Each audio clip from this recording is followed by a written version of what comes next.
Welcome to Ignite Intimacy, a podcast exploring intimacy, romantic relationships, sexuality, and the all of everything that relates to these hot topics. We're going in. You ready? This is your host, Miss La. Let's do this.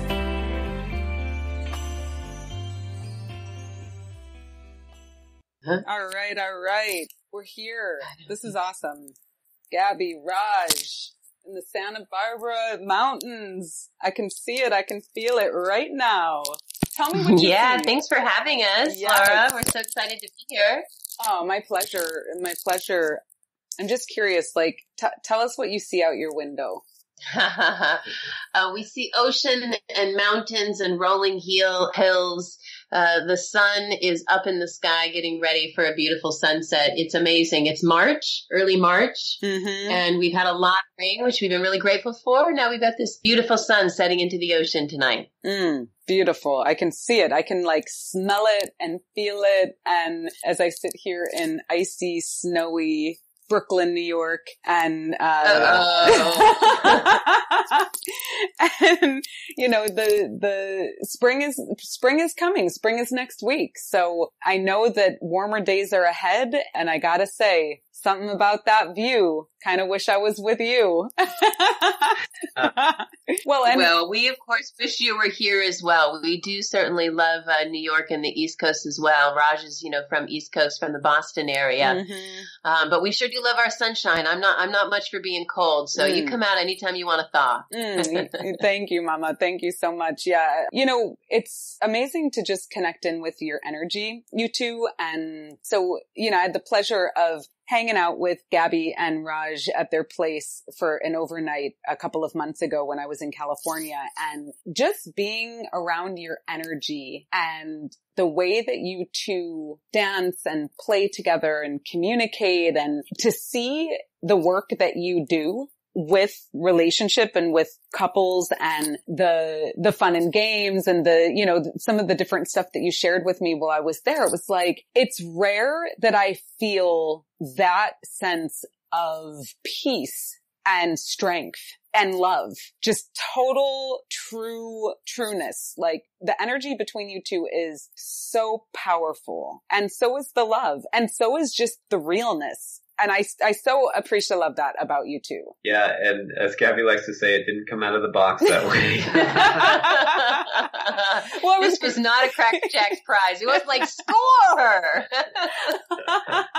Well, I was just going to say, and I know a little of your backstory, and I know that it wasn't like that. I know that the beginning of it was your friends, right? I'm going to let you tell the story. But what I want to just say is that what a blessing that we're finally connecting to record this conversation for Ignite Intimacy. And I just know that this conversation, and for the Ignite Intimacy community to know about you two and to know about the work that you're doing in the world, is just going to blow open some minds, blow open some hearts, and reinvigorate, reignite some folks, wake some other folks up, inspire some people, and, hopefully give a little nudge or some, oh, that's really cool. We do something like that, So something that people can relate to, and something that we can all just trust that we get an opportunity to experience in our lifetimes. But I think it's so interesting if we rewind and just have you tell us a little bit about how you met and your relationship as it first started, and then when you got married and all of that.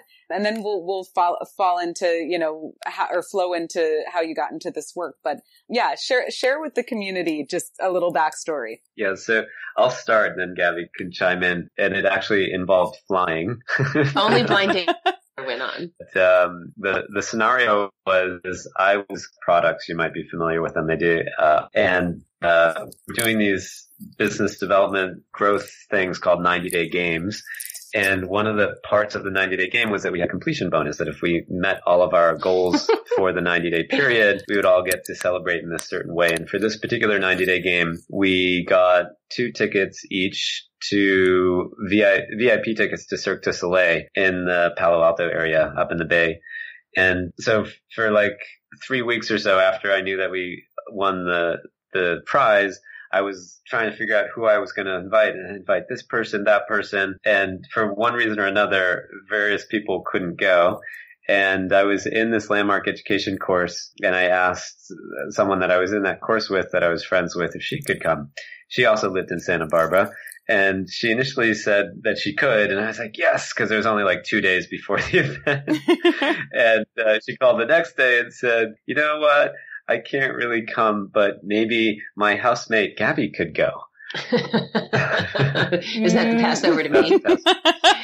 So on my end, Kate was my housemate at the time, and she and Raj were in this year-long personal development course that he mentioned, and she's sitting on my bed. I come home from work one day, and we're talking, and she says, you know, I told Raj I'd go to this thing with him, and the old me would say, you know, we're just friends. I'm just going to go with Raj anyways, but I'm dating this new guy, and I think there's something different about him. She looks at me, and she says, I don't think I should go. I think you should marry Raj. I said, I should marry Raj. What are you talking about? I said, I have a work barbecue this weekend. I can't go. Well, the next thing that happened, and this was right around Valentine's Day, I told her I couldn't go, but a few hours later, I was driving in my car and I opened a Dove chocolate with the ones that have the fortunes inside, and it said, be spontaneous. And then when I came home, she was on the phone with him again, and she said, you know, Raj wants to know if you're fun and attractive. And I said, am I fun and attractive? I'm chair. I was literally chair of the fun committee for a national conference at that point. And I said that to Kate. She said it to Raj. Raj said to Kate, that doesn't sound very fun. And Kate said to me, that doesn't sound very fun. And then the gauntlet was game on. I was like, I'll show you fun. Although it wasn't really yet until you got that special message. The special message, the be spontaneous. Yes, it was on once I got that message. So Raj then, you know, we'll make a long story shorter. It's already long. The blind date went really well, but we didn't know, we just knew there was something special, but you know, it was long distance. We weren't going to necessarily do the long distance till Raj called me up about a week after I got home and said, hey, I want to see you again, but my parents are coming next weekend. And he was kind of fishing apparently for me to say, you know, how about this weekend? And I was thinking, all right, well, maybe like 4 weeks from now, I'll come up there. And he was like, about this weekend. I was like, oh, okay, well, I have a date with someone else, but if you want me to cancel, I will, and you can come on down. And he did. And we then proceeded to see each other every single weekend until we stayed home to pack up and move in with each other. Wow. Of course, we had to debate back and forth of where we were going to live. Santa Barbara went out over Palo Alto. But it was a close call. It was a close call, but that was just the early hurdles, one of the early hurdles, but there were so many hurdles and our relationship was so messy that despite this fun, awesome being a bonus at work beginning to our relationship, still people were advising us when we said we were going to get married. They were like, what? But us were pretty predictable. I think that was the story she was referring to, honey. Was at our engagement party, our good friend pulled us aside and we thought he was going to give us a present. And instead he said, I don't think you should get married. It looks really messy to me from here. Oh. And we were kind of flabbergasted, but it was understandable. It really was messy. Like we'd get in fights and he'd leave a party like screaming and I'd be running after him in the street and super high school embarrassing. Like, oh my gosh, thank God this was like pre-video, everything getting videotaped. Well, I guess we'd have a good before because that doesn't happen anymore. Let's just say we had dramas. We had holes punched in the walls. Once I threw a pitcher of water at Raj just because it was in my hands and he was hitting his head on the counter in frustration. So I threw it at him. It was messy. The guy was not far off, but we got to work and really we got to play because we don't like to work at relationship. We feel if you're proactive and do a little bit here and a little bit there, it makes it not work. It makes it fun. And now 11 years into it, our relationship is just better than it's ever been. You know, our biggest argument is usually how much socializing we do. I'm a total extrovert. He's a not total introvert. He likes to socialize, but he needs to recharge with his downtime. And we just had a party for over 100 people for his 50th birthday. He looks 40. For his 50th birthday. And afterwards we had guests stay longer. And tonight he's asking, can someone come over for dinner? So it's transformation is not just possible, it's proven. Oh, I love that. And the magic of having a partner that you can grow with, not that it's just like, you know, sometimes people will say, so how did you know? Was it just like magic from the beginning? Like, no. No. But the outcome, you know, we're married 9 years as of this March, is that I'm much more of the person that I desired to be. And I think Gaby the same. And the point there is that friction early on in relationship doesn't mean necessarily that it's the wrong person. It may just mean that they're helping you grow into the person that you would like to, and that's not easy all the time. No, it takes intimacy, which takes vulnerability, which is challenging for not just, other people, but even for us with all of our personal development work. Even we hit our intimacy barriers. So I'm so happy that you have this show to help not just everyone else, but us also break through to the next level of intimacy. We have a wedding vow. I promise to stretch to new depths of intimacy and vulnerability with you. Wow. Well, and also, and I am not the relationship expert at all. I have had lots of mini relationships, but I have yet to have a solid long-term relationship that is really a conscious adult choice, by both parties. So, but what I can say is just like with the whole relationship piece, I'm thinking about your early days and how chaotic it was, and just, the arguments and the teenage, kind of angst. Drama. And, big time drama and all this stuff. And I'm thinking about not only what Raj said about how you're helping each other grow in certain ways through that, but then also how you can start, like, it is amazing what opens up and what changes and transforms when you just make these slight changes. It's not even like they're that drastic, but you're just choosing like something new. It could be very small and minor, but when you choose that small and minor thing, something new every time it occurs, all of a sudden something amazing and magical can open up and shift and really bring you together in a completely new way. I often say, it's one of my favorite mantras, is that your relationship happiness is determined by your relationship habits. So it's the little things that you stop doing and the little things that you start doing that add up for just the goodwill that makes it so that you can handle life's bumps, the little ones and the big ones. Because often it's the little ones that set us off. Someone doesn't take out the trash and someone complains in a nasty way and someone says in a nasty way, get off my back. And next thing you know, it's World War III and you don't care about me, you don't appreciate me, and, I don't need this shit. And, oh yeah, it's a slippery slope really quick. Well, and then you want to front load that goodwill. People, we do help people how to pull out of an argument. Raj and I, we do a show called Fights Clean, Sex Dirty TV, and we go back and forth every week between the topic of keeping the fights clean and keeping the sex dirty. But even more importantly, we look at the 4 different times to apply tips, because what you're going to do before a fight is not what you're going to do in the middle of a fight or as one starts. And you certainly don't want to take the tips for after a fight and apply them in the middle of a fight. They do not go over very well. But we've learned over time to bring some habits, and, we take one at a time. We usually, take a few that we'll take on to learn for 90 days. We have 3 themes for the year, and we just make it a game. We're proactive rather than waiting for a fight to demand our energy.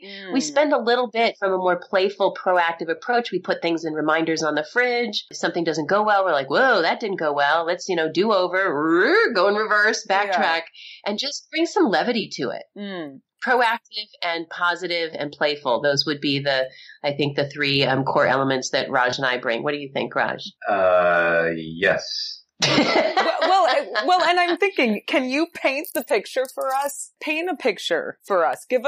Can you give us an example? Just something like that either you've experienced together or maybe that you've experienced in working with others, something that you offered that helped really take this like one thing that was keeping this relationship from really thriving and flourishing. And then when you two actually chose this new thing, or when your clients chose this new thing, this was what happened as a result. Like, can you give us something to play with here, to imagine? We have our number one tool. Are you thinking what I'm thinking? Two tools. One is the drama-free diet and the other is our communication tool. So the drama-free diet really helps you really nip those day-to-day negativity moments and create an environment of more positive, it's not positivity, but it's appreciation and gratitude and acknowledgement. Taking the negativity out. And because when you have all of these negative inputs throughout the day, throughout the week, they accumulate, and it's like this plaque builds up in your relationship, and you start interacting with each other from a place of irritation based on all these little things that built up over time. And then forget about sex. Who wants to have sex because you're just irritated with each other about how it went, cooking dinner or driving home or whatever happened between the two of you that caused that tension. Like so-and-so forgot to took out the garbage, or so-and-so didn't do the laundry, or so-and-so's leaving socks and beer bottles and things around or whatever. Life happens, right? Life happens. You made a mistake, you didn't pay a parking ticket and now it's triple, or like whatever, like life happens, And these things, we start getting upset with each other. What was I upset with Raj about yesterday? Oh, I was cranky about something else. And my closet is like also a storage in the back. And so all of the extra stuff just gets thrown into my closet, and my clothes were pulled down, and I was bitching and moaning, all cranky about that. And afterwards I was like, I didn't want to be that way. Our relationship heroes, Harville Hendrix and Helen Hunt, they wrote a book called Making Marriage Simple. And they say that negativity is the number one killer of connection in relationship. And so we said, okay, well, if negativity is not good, then what do we do? And negativity, by the way, is defined as blaming, shaming, complaining, or criticizing. Even the constructive criticism, that feedback that we want to give, unless you're like in a workshop and there's some invitation for it, or you have some habit or structure or practice for it, refrain from even the, positive, the constructive criticism. You want to refrain from that. But what do you do when you find yourself hangry, or your computer crashed and you're cranky and something has happened and you've snapped at your partner? Well, you want to play the drama-free diet, which then John Gottman, one of our other favorite relationship researchers and heroes, he has this idea called the magic ratio, that if you want to have a healthy relationship, just know that you need a foundation of 5 positive experiences to every 1 negative experience.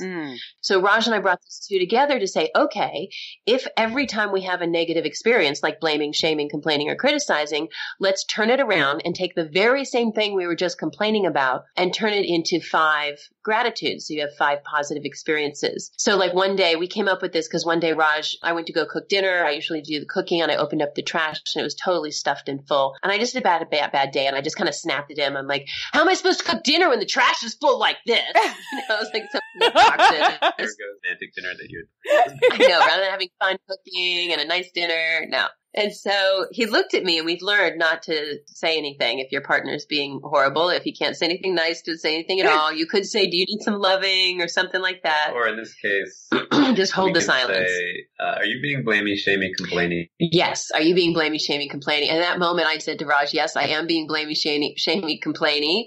Even better if you can call yourself out. Sometimes I'll say, like, change the words to the LL Cool J song, and I'll say, I'm going to call me out.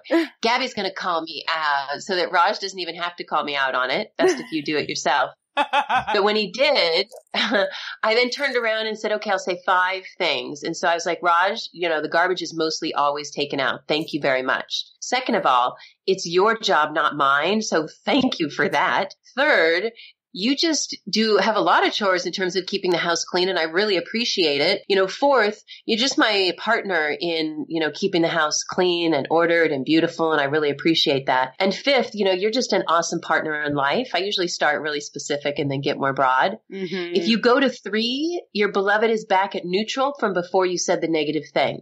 If you go to 4 or 5, there's actually more love and warmth and intimacy than before you started. So instead of just moving past or sweeping under the rug, or not letting a trigger blow you up, which is a great first start. Don't blow up. But how about even better if you can turn it around and have it create intimacy between the two of you? It's really powerful to see it on their face too.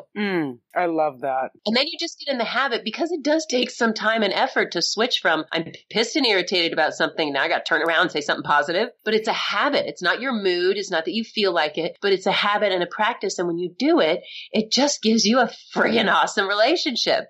So you can be right or be be justified that you had a long, hard day, so you get to be cranky, or you could just take the responsibility to have a practice and a habit to have a zero tolerance for negativity and digging. And when I say zero tolerance, I don't mean that. I mean more like 98%. Sometimes you want to just be supportive when people are having a really tough time, and you know when those times are.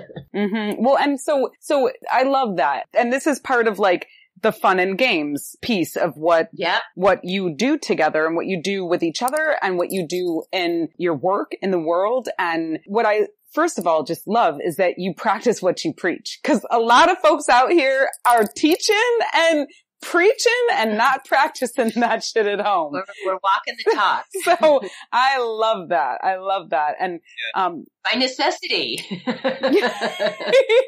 Or you might be throwing more water and banging your heads than running down the streets yelling and screaming, right? So no, not in years.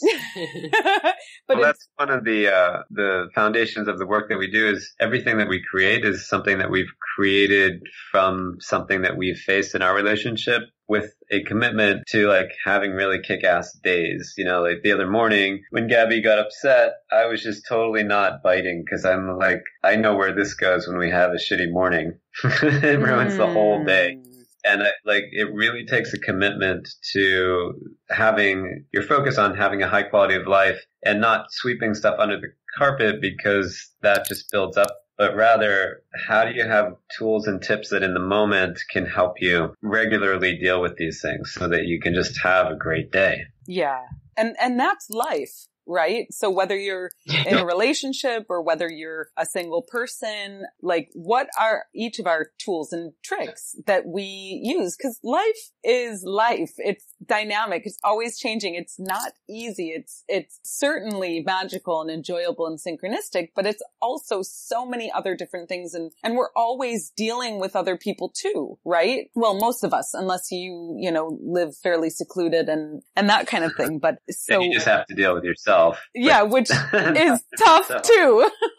So what right? That's why people should have more compassion in relationship for how difficult it is, because it's hard enough managing ourselves, let alone the complexity of two human beings. And then if you have kids, or in our case, we run two businesses together. Exactly. Well, and so this is my question, because I'm sitting here listening, and a conclusion that I've come to over the years is that in order for it to work, you really need two active, mature, willing participants. Is that true? Yes and no. I mean, over time, not in the moment. Like if someone is, when Raj and I talked, he mentioned our communication tool, the send, receive, play. If one person needs to send a communication and they need the other person to really listen, and the other person isn't able to be a good listener and starts sending the communication, you actually have the first person stop and actually just be the receiver, so you're not forcing it at the same time. Usually when you have given someone enough time to actually be heard, it's natural for them to have the other person be heard. So there are some extreme cases, and certainly you have to trust your intuition, and I do not want anyone to be a doormat, but I absolutely do believe that you really can. John Gottman says, don't be afraid to be the one to love more or first. And when they say it takes two to tango, it does, especially over time. But really in relationship, it has to be 100% responsibility, 0% responsibility, because 50-50 looking for that is tit for tat. So I say, don't let the tit for tat decide. And are they doing 100% and you doing 100%? Simply have your intuition and your body, not the chemistry, but your body and your intuition. Ask a quiet question with a yes or no answer. Is this the person for me? And move towards that. Is this the choice for me? And keep moving towards that. You will know what to do about being with that person or not. Sometimes, like Raj and I were really messy. We were not like super conscious at that point. We were doing a lot of personal development, but we were punching holes in the wall. The day of our wedding, my dad was like, that we could go out the side. He was kind of half joking, half serious, but still like, we don't have to do this. But it was that intuition that we knew there was something special, plus the commitment. Okay, let's work on this. But there are some times where I'm holding the space for Raj, and other times where Raj is holding the space for me, and some areas of life where it's certainly lopsided and I have one role and he plays a different role. So it's not equal 50-50 across the board. And don't be a doormat. Mm-hmm. Yeah, and I'll just add that it does require some level of like consciousness or willingness to look at your stuff, because if one person is doing all of the work and the other person isn't willing, that's a hard path. Yes, just beware. That's usually what people think. Well, and if they can hold it long enough and generously enough, usually, not in all cases, but usually they will see at least some marked shift and change. Because if you look at the science of habits, let's say there's a dynamic between a couple. What really needs to change for a habit to change is the cue, the trigger. So that's why changing habits on a vacation is the best time to do that, because you're in a new environment. So if you take responsibility for changing the cue, sure, that it only takes one person to stop a pattern. If your responsibility for that, because there's a dynamic, but science of a habit is that you change a habit based on the cues, the triggers. That's why changing a habit is best on a vacation or when you're away from your home, because the cues are different. So if one person takes responsibility and says, I'm going to change that cue and I'm going to change that cue, and can hold it and not doing it waiting for someone else's behavior, but doing it because it's the right thing to do for their character, at minimum, they'll be developing themselves as a stronger person. So when it does become clear it's time to go, they'll be that much ready for the next relationship. But the danger zone is being in a relationship saying, well, if they're not going to do it, I'm not going to do it. We call it the you first, and the you first is forever effed up. I'll apologize if they apologize. Well, I'm not going to massage their feet because they didn't do this for me, or, whatever it is. You want to be generous and responsible, not tit for tat, fair. Relationships are not fair. When people say it's not fair, you're right. It's not. It's more complicated than a scoreboard, for sure. Oh my gosh. Well, and it feels complicated, and it's interesting to me because I have been relatively single my entire adult life. I've had plenty of lovers and friends and things like that. I've had a few boyfriends, but I've spent a lot of time as a single woman, and I have people tell me frequently who are in relationship, they say, oh, grass is always greener, enjoy being single because it's not easy being in relationship, and honestly, there's a part of me that is really scared of relationships, and that's probably why I haven't been in many, but I want to try, I want to give it a go. And I haven't met that person yet. So I'm just curious, just from your experience, how long have you two actively been working together with couples? We've been working with couples officially as launching our business for 3 years, but unofficially probably 5 or 6. It took us about 5 or 6 to get through our stuff first. Then another, 4 or 5 years of us working on relationship with people informally. And it was speaking at a seminar after our friend's wedding that they asked us to speak at, and it was really our friends demanding after that. They said we were relatable and playful, and the only complaint was that people were laughing so hard they couldn't hear everything. So it was really by demand. We were quite humbled to come forward and say we're relationship coaches, because it is quite different for every person. So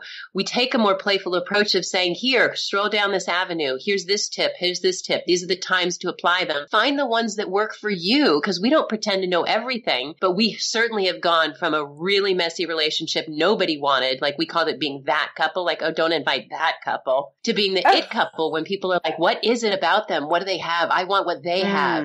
And that's what we hear more often all the time now. Yeah, and we really didn't set out to do this work. We were just working to initially survive and then really committed to having as great a relationship as we could. And as Gaby mentioned, other people started noticing, especially the shift, and then wanted to know, because everyone has some sort of thing in their relationship that they'd like to see shifted. And that we were evidence of being able to have such a profound shift had people really look and be like, hey, what are they doing? And then we started taking what we were using already and just putting it out there.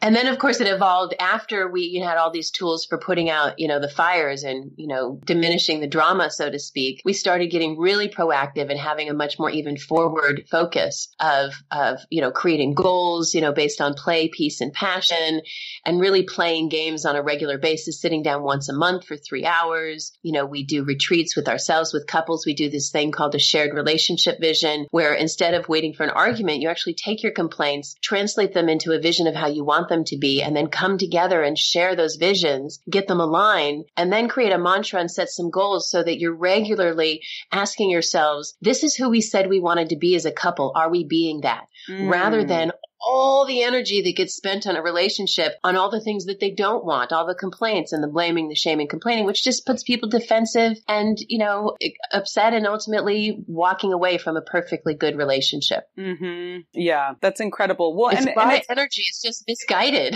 Yeah, exactly. So, if you can take all that energy that's used in arguing and putting each other down and just being in survival mode, if you could take all that energy and funnel it into the health and the wealth of the relationship, like just imagine what's possible then. Yeah, totally. And that, that's when we use these tools to really get into synergistic relationship, our lives just started taking off. Like businesses everywhere.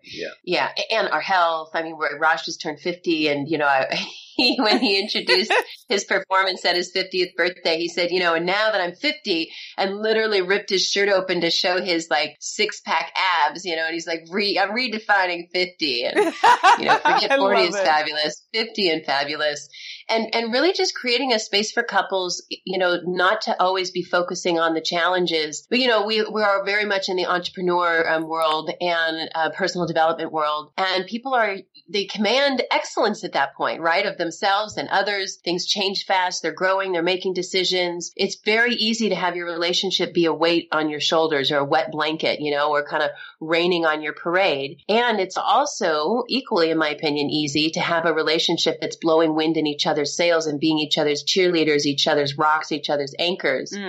And so often we now are working with those couples, those entrepreneurs, they often hold a standard for living an extraordinary life, like average going to, it's just not going to work for them. And so for them especially, but for everyone, if you want to have an extraordinary life, why would you put up with having an average relationship? Forget all the drama. When people say it's fine, I'm like, fine for me is like fingernails on the chalkboard. Yeah. If your relationship is fine, then get working because soon it's going to be effed up. I should say get playing. I was just going to say, fine is fucked. Like, you're fine, you're fucked. Like, what else? What's next? What's other than that, Well, and so I'm curious, like, do you have an example of a situation that you've come across in your work where, like, the couple was just, ready to get divorced or just, they're like at their wits' end? Do you have anything you can speak to about a transformation that you saw that went from just like down and out, ready to call it quits, and then some just consciousness implementing tools really brought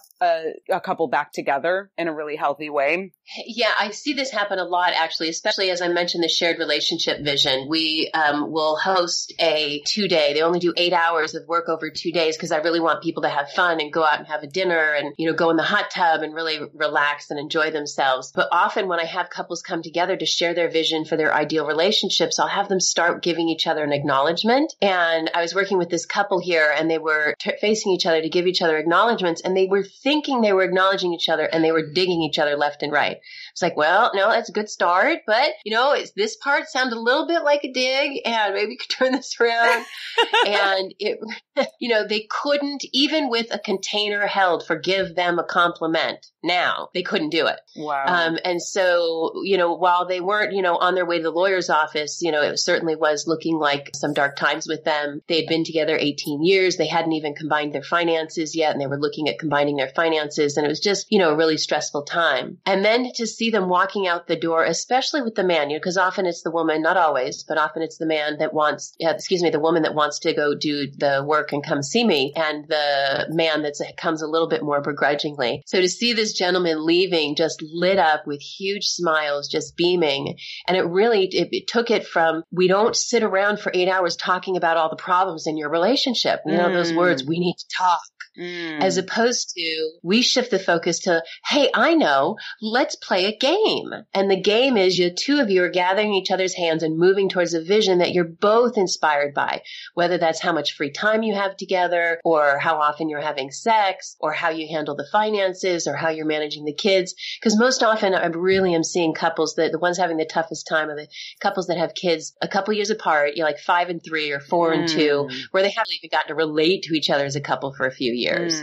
So, but no matter what those downs are, whatever has triggered it, if you get aligned, if you stop focusing, certainly it's great to do some therapy and look at the problem, but 80-20, and as soon as you can, and we hold our communication containers so that people can feel heard and seen and held regardless of what's going on. But then as quickly as possible, we shift the focus. We call it playing the request game. And so seeing a couple go from not even being able to acknowledge each other to combining their finances and playing the acknowledgement game is just so incredibly rewarding. It's really amazing the results Gaby produces when she does these 2-day intensives at the property here, to see couples come in and, like she said, be digging at each other, and you can totally, the friction is visceral, right? And you can just imagine living every day like that. You know, they sit on the couch at opposite sides. Oh God. And we've all been there, right? We've all been there. Even the best relationships have been there. So there's no like shame in it. And I did want to say, not just, people might be thinking, oh, well, I don't have 2 days or 8 hours. Even our online courses are, I can't come to Santa Barbara. It's why we offer our courses for free. We say what the price is and we sell them, but we also let at least the people on our list know, hey, if you want to do this course, we have scholarships. We usually a set amount to make sure that those that are paying can still get their questions asked on the Q&A. But we invite those. Don't let money be a barrier. Don't let it be an excuse. There's too many excuses to not work, or as we like to say, play on your relationship. So whether it's you're working with another couple or yourself, just do something in your relationship. I often say initiate inertia. Doesn't matter what you do something. Listen to one of our free shows of Fights, Clean, Sex, Dirty TV episodes. But get on the court, start playing. Yeah, I love that. I love that. Well, and I want to make sure that we share like where people can find you, but there was something that you did for me when I was at your house, and it was a song, or it was calling yourself out basically, but it was like a little song that you sang or like something. And was it the good and right, bad and wrong dance? Yes. Yes. Yeah. That's one of our popular tools. We do remind people to make sure. You want to say that one? Go for it. Yeah. So the foundation of that tool is that one of the things that we tend to do as human beings is want to be right and not be wrong. And that drives a lot of friction in relationship. Like, I don't know what the hell you're talking about. I'm right. You're wrong. And, even if you realize, oh, I made a mistake and they were right, you're like, I don't want to admit that I was wrong. That are listening are probably like, yeah, been there. Did that earlier today. And so what we were looking for, Gaby's really great at just spontaneously coming up with these things, but we were looking for something that would diffuse the like when you notice that you're being right, to help diffuse that energy and bring a little lightness to it, a little play. Whenever you inject a little play or levity into the environment of being right, it starts diffusing it. And so I'm gaining more facility with this, but it takes a level of self-expression that sometimes I'm a little uncomfortable with, but I'll share one of mine in a moment. Gaby's really good. She has like 5 different good and right. Yeah, you can make these up. You can do your reggae one. You can do your Darth Vader one. One of my favorites. Well, I'll do the original first, and then I'll do my girlfriend from college. She came to visit once, and she showed us one to the Bee Gees song, a Bee Gees song that's fantastic. Set up like when you might pull it out. Okay, so when I might pull it out. So it might be that I have realized that I'm making Raj wrong, or he might have said to me, are you making me wrong? It sounds like you're making me wrong. Are you feeling pretty right now? So he's bringing a little humor to it. And so I might then go into my dance of, I'm using my hands here up by my face going, I'm good and right. I'm good and right. Then I'm pointing at him a little bit. You're bad and wrong and bad and wrong. Hands up. I'm good and right and good and right. You're bad and wrong and bad and wrong. And it started, that was the first prototype. And then, again, you can play around with this, have some fun. My girlfriend, Christy, she came up with, well, you can tell by the way I walk that I'm right and you are wrong. I'm right. You are wrong. I'm right.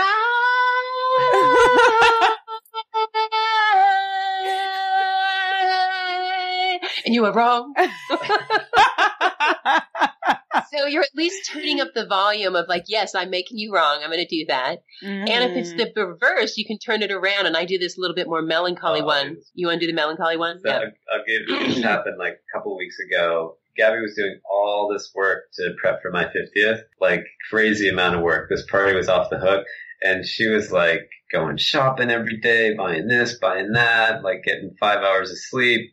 And 5, tried 2 or 3. And I can't remember exactly what it was that she did, but maybe she left some stuff out or something. And I like things really neat, and I was tired.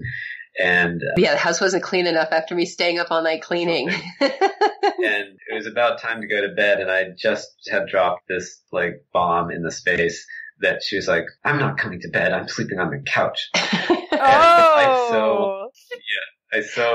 like, shit. I still wanted to come to bed. And so I was trying like every play in the book, but I had to pull out the good, right, bad, and wrong dance. And I laid down with her next to the couch, and I'm like, I was so wrong. You were so right. I was so wrong. And she just started laughing. She was totally on it, and there was no way she was coming to bed.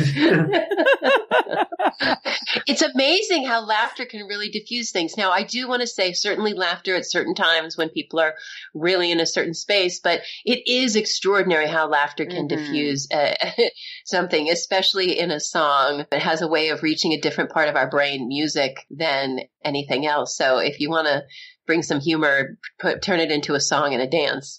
Well, and true that. And the reality is that most of what we're getting upset about or whatever and arguing about and griping about and getting on each other about is not that serious. Like most of it, like there are those times where it's like, no, you don't, you want to honor the feeling that's present. And for a lot of it, if you could just flip the script on it and have a little fun with it and be like, oh, there I go again. Like, and just be in that playful mode with each other, it just lightens everything. And it's like, oh, we could just be a little bit lighter and a little more fun and just more conscious about that. And that's why I just so deeply love and honor it and admire the work that you two are doing in the world, the fun that you two are being in the world, and just the energy and the expression that you be that allows others to be inspired by that, and I can't wait to share at least 1 or 2 of the pictures, we'll do for some promo for this episode, but just so gorgeous. And I've seen you two in person, live and in the flesh. I've been in your home and I feel the energy there, and I see the way that you work together, and it's just so admirable. And so from someone like me who hasn't had a chance to experience that yet, I see what's possible, and it's amazing what you're doing to show so many others what's actually possible in a relationship when you just bring some consciousness and fun. I do want to encourage you, sweetheart, to please be patient. Raj and I often, life is too tough to do alone. Yet a relationship is way worse than none at all. And yet a wonderful one is worth it. I was 37 when we got married. He was 42. It was our first marriage. And now I'm happily married and met him in her 60s. And so I just, for those that have been being patient, I just want to remind you that love can be around every corner. And, if trust your intuition, if the relationship says there's something really special, trouble getting through, is get some support. Yes. Because way too many certainly there's way too many people stay in unhealthy relationships, but there's also way too many good relationships that people leave. So I like to help couples go from matched and miserable to the good to great and ultimately the awesome to epic. But I just want to encourage those single and seeking out there as well. Be patient. It will be there and it's worth it. You're worth it. I love that. Well, and so how can we find you online? Where are your homes on the web? Yeah. So our website is relationshipfunandgames.com. And we're also Relationship Fun and Games on Facebook. You can find us on Twitter or Instagram. We're not on Snapchat, where we should be making silly faces on Snapchat. Oh my gosh. Shouldn't we? You guys could have an amazing Snapchat channel. But just in case you didn't hear that, it's relationshipfunandgames.com and is spelled out relationshipfunandgames.com. Gaby and Raj Sundra. You two are incredible human beings.